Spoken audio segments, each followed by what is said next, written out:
Je suis une amoureuse de la vie. Je suis une intense, je suis une passionnée. Je pense que c'est dans ma réputation. Je suis très engagée dans ma communauté. Mais avec la Maison Albatros, c'est la seule mission qui me colle vraiment à mes valeurs profondes et qui est un lieu privilégié dans lequel on peut justement célébrer la vie. Je me présente, Marélie Desrochers.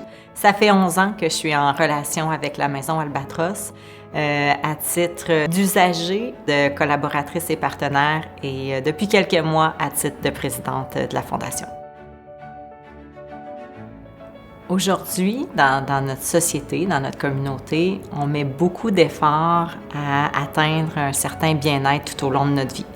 On l'entend sur toutes les tribunes, à quel point c'est important de prendre soin de nous, à quel point c'est important de bien manger, de faire du sport, etc. Le bien-être au travail est un sujet hyper d'actualité.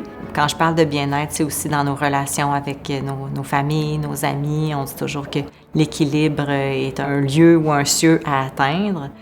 Mais quand on est rendu à parler de la fin de vie, il y a comme un certain silence. Alors que pour moi, la fin de vie vient célébrer tout ce que je viens de nommer, tous les efforts qui ont été mis de l'avant, toutes les relations qui ont été tissées.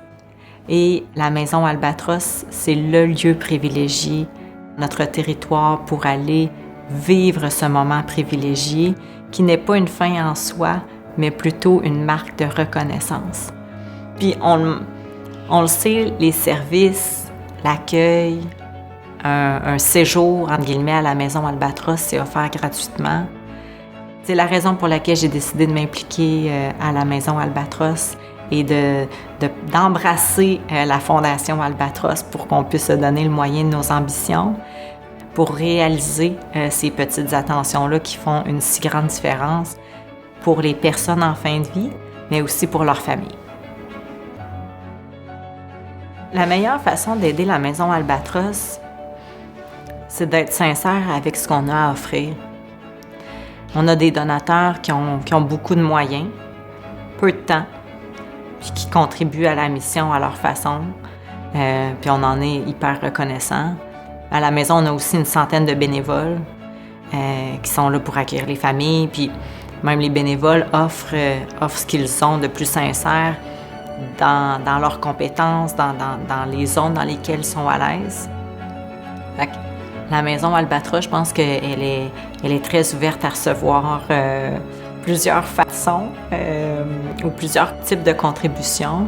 Puis si j'ai une recommandation ou une conclusion à tirer, je vous invite à embarquer dans le concept de reconnaissance de la fin de vie et de témoigner à vos proches tout au long de votre existence, mais aussi à la fin, à quel point ils ont été importants pour vous.